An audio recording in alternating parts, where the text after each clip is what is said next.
하나님과의 관계를 회복하는 길이라는 제목으로 이 시간 우리 함께 말씀을 나누도록 하겠습니다. 우리 옆 사람과 먼저 인사하겠습니다. 우리 함께 예배함이 기쁨입니다. 함께 예배함이 기쁨입니다. 네, 정말 많은 성도님들이 독감으로 또 감기로 온라인 예배 가운데 참석해 주시니 동일한 은혜가 하나님의 은혜가 함께하기를 기도합니다. 송구영신 예배가 남아있지만 주일날 함께하는 예배가 오늘 이 시간이 2024년도 마지막 주일 예배입니다. 그래서 우리가 본문을 새롭게 우리가 그 흐름대로 안 하고 미가서 6장 1절 8절 말씀을 정했습니다. 여러분 한 해 동안 2024년도 한 해를 돌아보면서 저는 정말 많은 일이 있었음을 기억하게 되었습니다. 함께 웃고 함께 즐거워했던 일도 있고 또 슬픔을 함께 나누었던 일들도 있었습니다. 정말 많은 일들이 있었습니다. 그 일들을 다 하나하나 열거하면은 오늘 예배 시간이 다 끝나도록 다 열거하지 못할 수도 있을 정도로 정말 많은 일들이 있었습니다. 그러면서 그런 생각을 했습니다. 하나님과의 관계는 어땠는지를 돌아보는 시간을 좀 가졌습니다.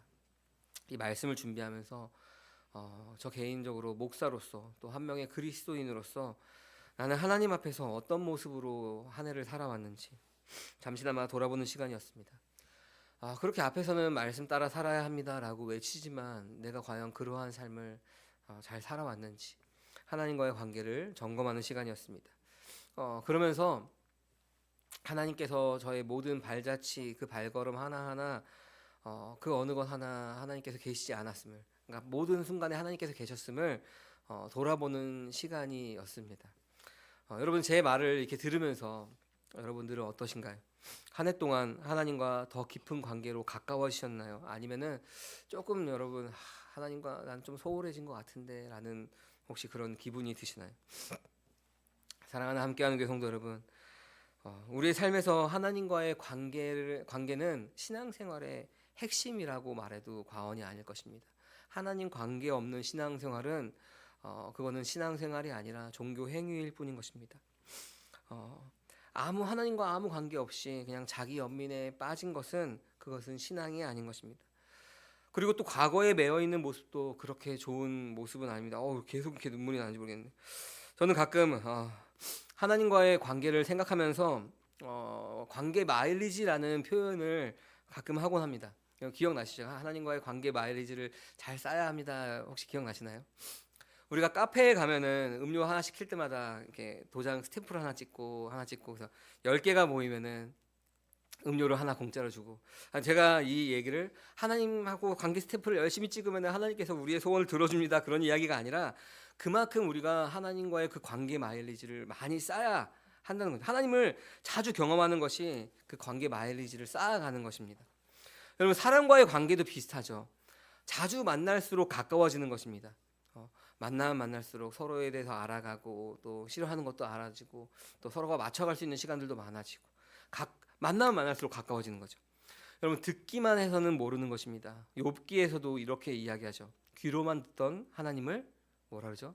눈으로 뵙습니다 라고 이야기합니다. 여러분 귀로만 들어도 의로워 보일 수 있습니다. 왜냐하면 귀로 많이 들었기 때문에 의로운 척할 수 있습니다. 그런데 그런 모든 시련을 지나서 하나님을 만나는 것입니다. 주님을 귀로가 아니라 정말 눈으로 보고 만나기를 소망합니다.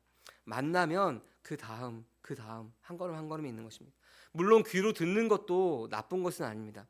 근데 귀로 듣는 것에서 멈추는 것이 아니라 정말 하나님을 만나야 하는 것입니다. 그 다음이 있어야 하는 것입니다. 여러분 그래도 하나님과의 관계가 좋았다고 할지라도 우리의 육체의 연약함 때문에 우리는 때로는 하나님과의 관계가 멀어지고 또 신앙이 흔들린다라고 우리가 생각할 때가 있습니다. 그렇죠. 우리가 많이 그렇죠. 하나님과 정말 분명한 그 내가 죽고 예수로 사는 그 경험이 있음에도 불구하고 우리의 신앙이 막 흔들리고 요동칠 때가 분명히 있습니다. 오늘 미가서 6장 1절부터 8절까지의 말씀은 그러한 상황 가운데 하나님과의 관계를 회복하는 길에 대해서 분명하게 보여주고 있습니다. 여러분 이 지금 미가서의 배경은 기원전 701년경입니다. 그때쯤 아수르라고 하는 나라가 이스라엘의 모든 국토를 다 정복하고 예루살렘만 남겨놓은 그때가 지금 이 배경입니다. 이때 이스라엘 백성들은 그 상황들을 보고 그 환경들을 보고 뭐라고 생각했을까요?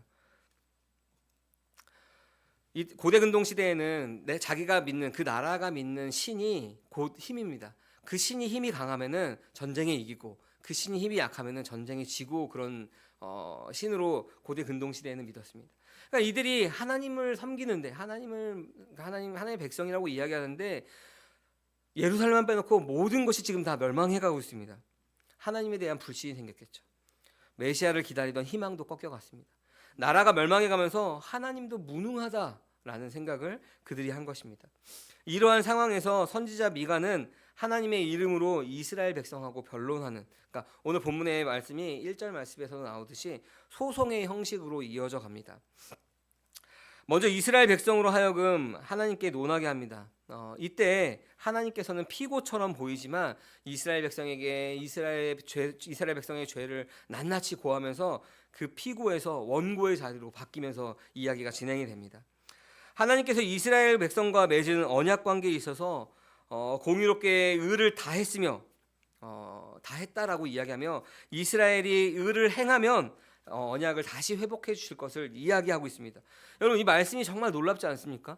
이들이 지금 하나님을 무능하다, 하나님이 과연 우리에게 짐처럼 느껴진다라고 이야기하고 있는데도 하나님께서는 이들을 향한 모든 의를 다했으며 그들이 다시 언약으로 돌아올 때 그들을 언약을 회복하실 것을 약속하고 있습니다. 말씀하고 있는 것입니다. 그래서 그들이 해야 할 것은 무엇이냐면은 공의와 자비 그리고 하나님과 동행해야 함을 이야기하고 있습니다. 여러분, 정말 놀랍죠? 하나님께서 야, 너 왜 나한테 무능하다라고 얘기해? 왜 나한테 짐짝처럼 이야기해? 내가 이렇게 너에게 다 모든 것을 했는데 라고 말씀하시지 않고 너희들이 다시 돌아오면 그 언약을 회복해 주시겠다라고 말한 겁니다. 하나님께서 그들에게 말씀하시는 것이 뭐냐면은 외적인 제사가 아니라 진정한 마음의 변화와 순종을 요구하고 있습니다. 그러면서 그것이 하나님과의 관계를 회복하는 길이다라고 이야기하고 있습니다. 여러분, 마음의 변화와 순종을 하기 위해서는 오늘 본문에서는 두 가지를 우리에게 이야기하고 있습니다. 첫 번째는 6장 1절과 2절 말씀입니다. 우리 같이 한번 읽어볼까요? 주님께서 하시는 말씀을 들어라. 너는 일어나서 산 앞에서 소송 내용을 살사치 밝혀라. 산과 언덕이 내 말을 듣게 하여라. 너희 산들아, 땅을 바치고 있는 견고한 기둥들아, 나 주가 상세히 밝히는 고발을 들어보아라. 나 주의 고소에 귀를 기울여라. 나 주가 내 백성을 상대하여서 고소를 제기하였다. 내가 내 백성을 고발하고자 한다. 아멘. 선지자 미가는 이스라엘 백성으로 하여금 1절 말씀에 주님께서 하시는 말씀을 들으라라고 선언합니다. 하나님의 말씀을 들으라라고 합니다. 이 하나님 말씀을 들으라라고 말하면서 산과 언덕을 향해서 변명해 보라고 온 우주를 재판의 증인으로 지금 삼고 있는 것이죠. 여러분, 이스라엘 백성에게 말씀을 들으라 하면서 지금 그들 가운데 고발하시는데 그들의 죄악들을 낱낱하게 밝히고 있는 것입니다. 이스라엘은 지금 외적인 환난과 어려움 속에서 하나님을 외면하였습니다. 하지만 하나님은 말씀하심으로써 끊임없이 그들 가운데 다가옵니다. 그들 자신을 다시 돌아보도록 계속해서 말씀하여 주십니다. 여러분, 하나님과의 관계를 회복하는 첫 번째 방법은 바로 하나님의 말씀을 경청하는 것입니다. 여전히 우리에게도 말씀하시죠. 그러니까 이 시간 여러분, 우리가 하나님 앞에 나와서 교회 나와서 그 말씀을 나누고 있는 것입니다. 정말 감사한 일이죠. 하나님께서 야, 너 일주일 동안 네가 주인된 삶으로 네 마음대로 살았지, 내가 너에게 다시는 말 하나 봐라 하고 입을 꾹 다무신 것이 아니라 여전히 그럼에도 불구하고 우리 가운데 말씀하여 주십니다. 여러분, 근데 주일날은 우리가 이렇게 앉아서 같이 말씀을 나누지만 여러분, 일주일 동안의 삶은 어떻습니까? 여러분, 말씀을 가까이 하지 않습니다. 말씀을 가까이 하고자 우리가 이야기하지만 여러분, 일주일 동안 우리 삶을 한번 돌아보기 바랍니다. 요한복음 1장에서 여러분 뭐라고 이야기하나요? 제가 하도 얘기해서 외우시죠. 태초에 말씀이 계셨다. 이 말씀이 하나님과 함께 계셨으니 이 말씀은 곧 뭐라죠? 하나님이시다라고 말할 수 있습니다. 근데 여러분, 바꿔서 생각해보면 말씀을 가까이 하지 않으면 말씀하는 하나님을 우리가 가까이 하지 않는 것입니다. 그럼 우리가 하나님과 가까이 하기 원합니다 하고 결단하고 우리가 또 한 주일 하면 시작하지만 우리가 말씀을 가까이 하지 않으면은 입으로는 하나님과 함께 하기 원합니다 하지만 하나님과 함께 하고 있는 것이 아닌 것이죠. 자기가 하나님 되는 것입니다. 여러분, 옛사람이 그리스도와 함께 십자가에 죽었다라고 고백하지만 여전히 자기가 주인된 삶을 살고 있는 것입니다. 입술로만 그냥 그럴듯하게 이야기하는 것이지 말씀을 가까이 하지 않으면 여전히 자기가 주인된 삶을 사는 것입니다. 사람은 참 재밌게도요, 하나님이 우리의 하나님으로 계시지 않으면은 다른 존재로 그것을 대체하려고 하는 것이 바로 사람입니다. 하나님을 우리가 정말 하나님으로 모시지 않고 내가 주인된 삶을 살아보면은 이 하나님을 다른 우상으로, 다른 존재로 바꿔버립니다. 그것이 내가 될 수도 있고, 혹은 물질이 될 수도 있고, 혹은 권력이 될 수도 있고, 주변에 있는 친구들이 될 수도 있고, 여러 가지 것들로 그걸 대체합니다. 아닙니다라고 여러분 이야기할 수 있습니까? 잘 생각해 보십시오. 구약의 역사에서 얼마나 많은 곳에서 그렇게 행하고 있는지 여러분들 기억하실 것입니다. 출애굽기만 하더라도 어떻게 하죠? 이스라엘 백성들이 이제 시내산에서 하나님 말씀을 받을 때 모세가 내려오지 않으니까 그 밑에서 무엇을 하고 있습니까? 금송아지를 만들어서 뭘 하죠? 이것이 우리를 애굽에서 인도해낸 하나님이다. 하나님 대체해 버리죠. 그들 가운데 말씀이 없으니까 그런 겁니다. 사울왕은 어떻습니까? 전쟁을 할 때 하나님이 함께 하셔서 이기는 것이 아니라 법궤를 들고 가니까 이기는 것처럼 법궤만 들고 갑니다. 대체해 버리는 거죠. 하나님이 아니라 그 법궤가 하나님인 것처럼 바꿔버립니다. 오늘날은 어떻습니까? 하나님을 우상 삼아 버립니다. 물론 교회 다니지 않은 사람들은 다른 우상들을 섬기고 살아갑니다. 자기 힘, 권력, 돈, 자기 자신을 우상 삼아 살아가지만 교회 다니는 사람들은 어떠냐면은 하나님을 우상 삼아 버립니다. 정말 무서운 겁니다. 교회 안에서 기도하지만 내가 세운 그 우상의 하나님께 기도합니다. 여러분, 예배하고 있지만 다른 마음으로 예배합니다. 교회 안에서 이러한 일들이 벌어진다는 것입니다. 누가 주인 되면요? 내가 주인 되면. 다른 분들을 가지고 와서 예배하는 것입니다. 구약에서 다른 분들을 가지고 와서 예배할 때는 하나님께서 그 불을 가지고 집어삼켜 버리셨지만 오늘은 어떠죠? 그렇지 않죠. 내가 주인된 삶으로 내가 원하는 것들을 이루어주는, 마치 스탬프를 다 찍으면은 소원을 들어주는 것처럼 정치성을 다해서 하나님께 예배하면은 소원을 들어줄 것처럼 우리가 가만히 앉아서 종교 생활 열심히 하는데 그래도 아무 일들이 벌어지지 않습니다. 그러니까 하나님의 말씀을 경청하지 않는 것입니다. 점점 멀어지는 것입니다. 여러분, 그런 우리의 모습이지만 하나님은 여전히 우리 가운데 말씀하시는 것입니다. 우리의 속사람을 계속 들여다보도록 이야기하십니다. 말씀이 우리의 혼과 영과 육을 찔러 쪼개기까지 하면서 우리 마음을 감찰하게 하십니다. 그때 우리가 그 자유의지를 가지고 하나님의 말씀을, 하나님을 선택할 수 있도록 끊임없이 우리 가운데 말씀하시는 것입니다. 문 밖에 서서 두드리고 계십니다. 문 밖에 서서 두드릴 때 하나님의 권능으로 문을 팍 열어버리고 야 나와 내 말 들어 하면 좋은데 그렇게 하지 않죠. 무능력한 것처럼 계속 두들기시죠. 누가 열어야 되죠? 내가 열어야지 하나님께서 들어오시는 것입니다. 하나님과의 관계를 회복하는 첫 번째는 하나님의 말씀에 귀를 기울이는 것입니다. 내 귀에 들려야 하는 것입니다. 두 번째는 우리 3절 말씀에 이렇게 나와 있습니다. 3절 말씀 같이 한번 읽어볼까요?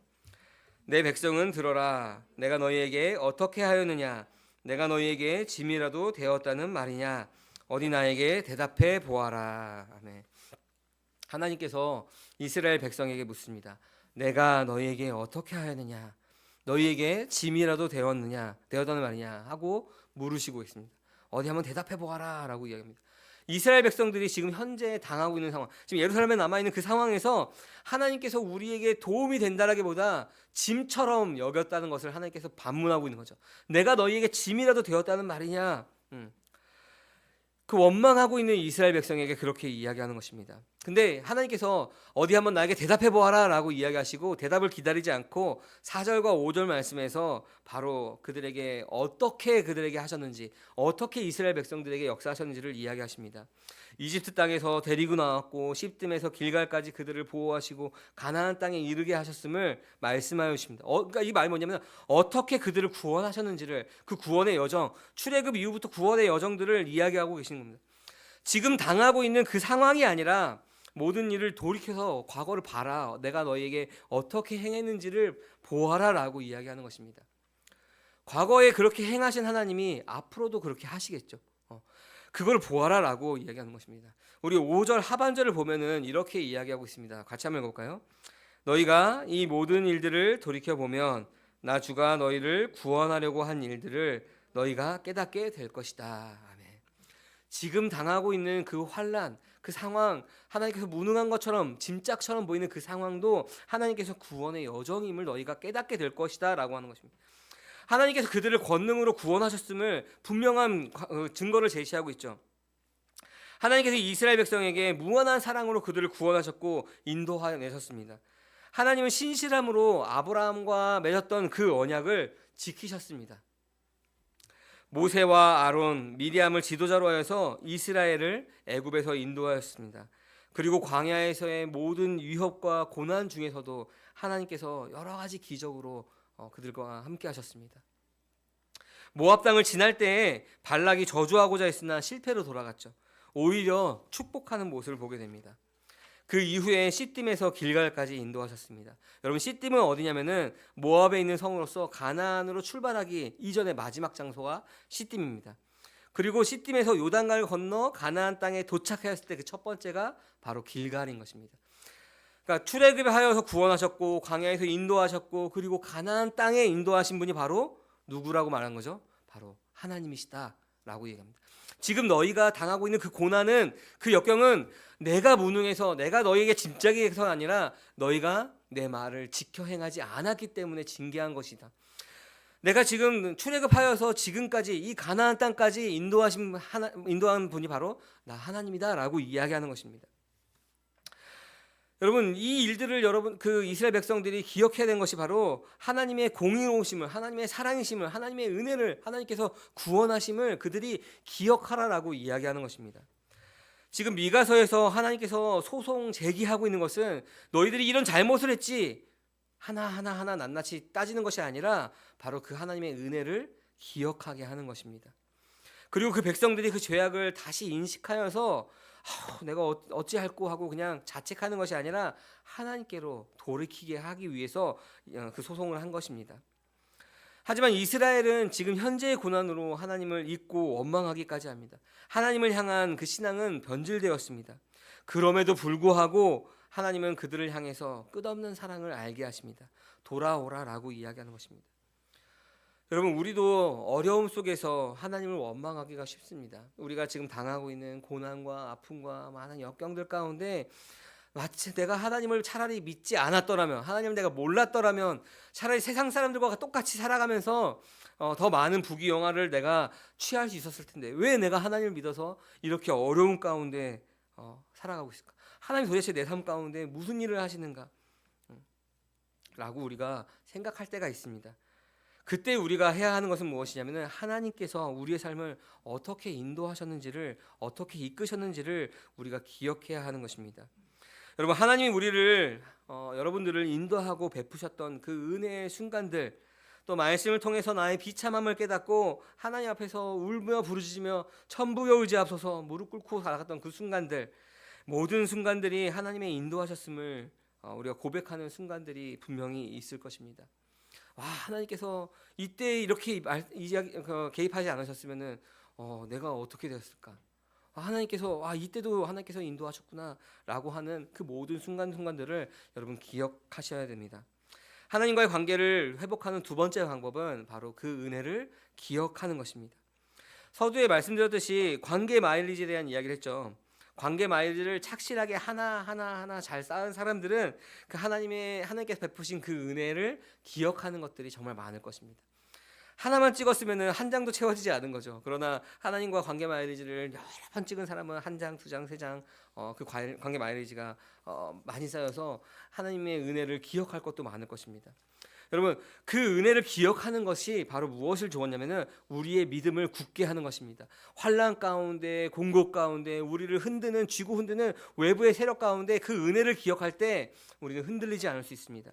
또한 그 은혜를 기억할 때 하나님의 관계를 더 깊이 우리가 묵상할 수 있는 것입니다. 그래서 과거가 아니라 내일을, 그 다음 날을, 5년 뒤, 10년 뒤를 우리가 하나님과 더 지금까지 인도하신 그 하나님께서 더 많은 일들을, 더 많은 관계를 쌓아갈 것을 우리가 기대할 수가 있는 것입니다. 그 기대감으로 살아갈 수 있는 것입니다. 여러분, 첫 번째는 하나님 말씀에 경청하는 겁니다. 그것이 우리를 찔러 쪼개기까지 하는 그런 말씀일지라도 그 말씀을 경청하는 것이고, 두 번째는 하나님께서 우리에게 베푸신 그 은혜를 기억하는 것입니다. 여러분, 6절 이후에 보면은 이제 미가서에서 하나님께서 소송 제기한 그 목적을 달성했음을 좀 보게 됩니다. 이제 이스라엘 백성들이 원망하는 것을 그치고 하나님의 대리자인 그 미가 선지자를 향하여서 우리가 그러면 무슨 일을 할 수 있겠습니까? 무슨 일을 해야 합니까? 예배할 때 어떻게 해야 됩니까? 라고 묻기도 합니다. 그것이 바로 우리의 일이죠. 우리 6절과 7절 말씀, 좀 긴 말씀이지만 우리 함께 읽어보겠습니다. 내가 주님 앞에 나아갈 때 높으신 하나님께 예배드릴 때 무엇을 가지고 가야 합니까? 번제물로 바칠 1년 된 송아지를 가지고 가면 됩니까? 수천 마리의 양이나 수만의 강줄기를 채울 올리브 기름을 드리면 주님께서 기뻐하시겠습니까? 내 허물을 벗겨주시기를 빌면서 내 맏아들이라도 주님께 바쳐야 합니까? 내가 지은 죄를 용서하여 주시기를 빌면서 이 몸의 열매를 주님께 바쳐야 합니까? 아멘. 물론 반문하는 것처럼 보일 수도 있지만 미가서 마지막 장에 보면 하나님께서 구원하시는 모습을 보게 됩니다. 그렇게 볼 때 우리가 무엇을 할 수 있습니까? 어떻게 주님 앞에 나올 때 예배할 때 무엇을 가지고 나가야 합니까? 라고 묻는 것입니다. 아무리 하나님을 짐으로 생각한 백성이라도 이 출애굽기 또 우리 모세오경에 남아 있는 그 제사의법을 기억하고 있는 것입니다. 하나님께 나아갈 때 제사를 지낼 때 빈손으로 가면 안 된다는 것을 알고 있는 것입니다. 번제물을 바칠 1년 된 송아지를 가지고 갑니까? 수천 마리의 양이나 올리브 기름 물 가지고 가야 됩니까? 아니면은 내 허물을 벗기 위해서 내 아들이라도 바쳐야 되겠습니까? 라고 이야기하고 있는 것입니다.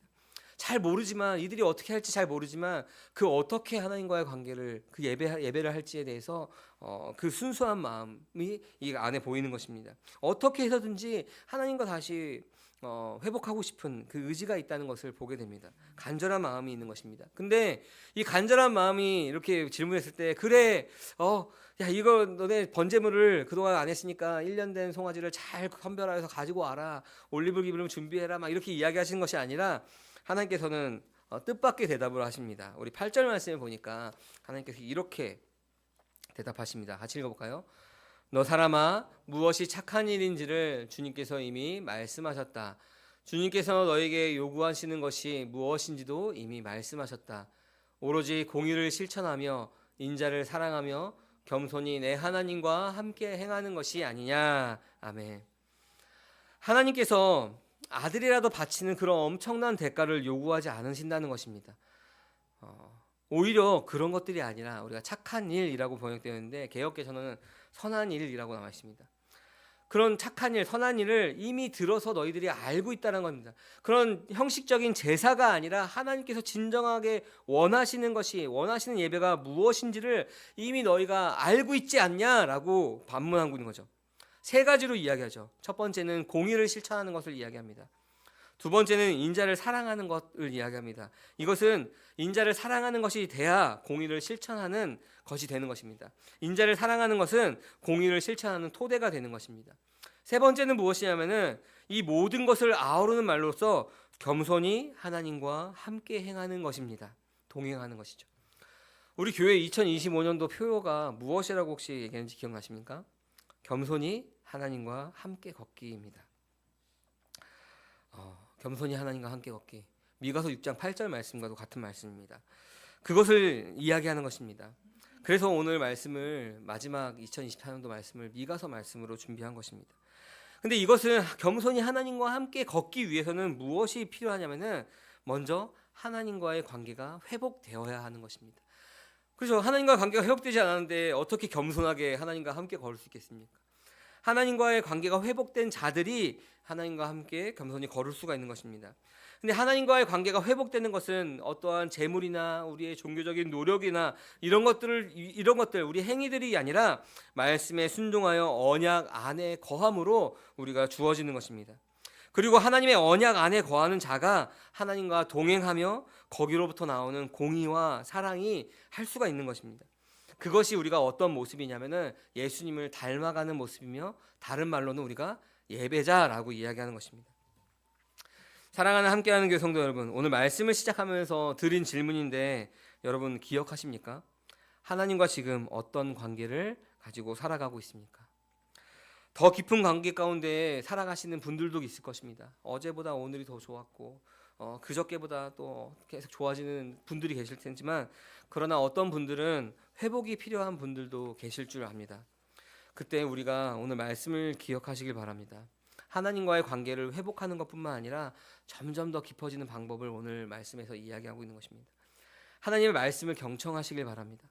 말씀이 내가 말씀을 난도질하는 것이 아니라 말씀이 나를 찔러 쪼개도록 그 말씀 앞에 겸손하게 나아가십시오. 또한 하나님께서 우리에게 베풀어 주신 그 은혜와 사랑을 여러분 기억하시길 바랍니다. 여러분 기억할 때 우리는 흔들리지 않습니다. 기억할 때 우리는 지치지 않을 수 있습니다. 여러분 그것을 기억할 때 그렇게 인도하신 하나님이 우리의 앞으로의 삶도 인도하시겠구나라는 것을 우리는 알 수가 있는 것입니다. 그럴 때 자기의 방법, 나의 방법으로 예배하는 것이 아니라 진정으로 하나님께서 원하시는 방법으로 우리는 예배할 수 있는 것입니다. 그리고 공의와 사랑으로 겸손으로 하나님과 동행하면 되는 것입니다. 여러분 이 모든 것이 예수 그리스도께서 십자가에 죽으시고 부활하심으로 우리에게 열린 것입니다. 그리스도를 통해 우리는 하나님과 화해하며 참된 관계 회복을 경험할 수 있는 것입니다. 제가 이런 이야기를 할지는 몰랐지만 2024년도 한 해가 화살처럼 이런 표현을 쓰니까 점점 하루하루 나이가 들어가는 것 같은데, 화살처럼 정말 빠르게 지나갔습니다. 너무 빨리 지나간 것 같죠. 엊그저께 2023년도 송구영신 예배를 드리며 막 함께 기도하면서 했던 것들이 바로 엊그저께 같은데 24년도가 정말 화살처럼 지나갔습니다. 돌아보면 아쉬움도 많지만 그러나 우리가 2024년도보다 2025년도에는 오늘 이 말씀을 여러분 함께 마음에 새기고 하나님을 더욱더 깊이 알아가고 하나님과 회복되는 그런 함께하는 교회 모든 성도님들 되시기를 간절히 소망합니다. 아멘. 이 시간 우리 함께 들은 말씀을 기억하면서 우리 기도하기 원합니다. 하나님, 우리의 죄를 용서하여 주심을 감사합니다. 주님, 우리의 어떠함이 아니라 주님 끊임없이 우리에게 말씀하여 주시고 또 말씀하여